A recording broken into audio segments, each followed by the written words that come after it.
Welcome to Not Milk Never Milk. Subscribe if you're lactose intolerant. You begin by confirming prerequisites. Check battery health and note maximum capacity %, and update iOS so you have the latest efficiency fixes. Then, immediately enable low power mode.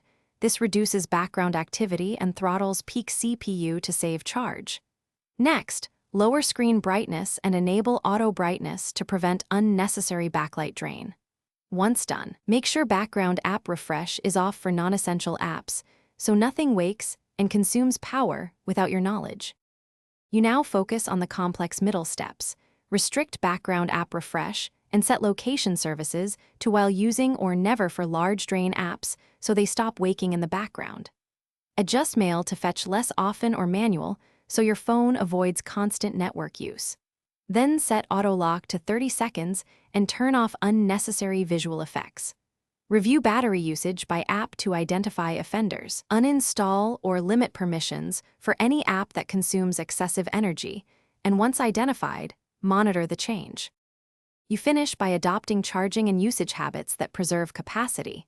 Enable optimized battery charging, avoid charging in extreme heat or cold, and prefer partial charges rather than constant top-ups.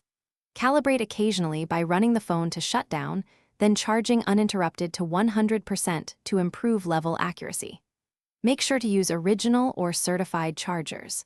If you still see rapid drain, reset all settings as a safe step. If problems persist, take the device to Apple for diagnosis and potential battery replacement.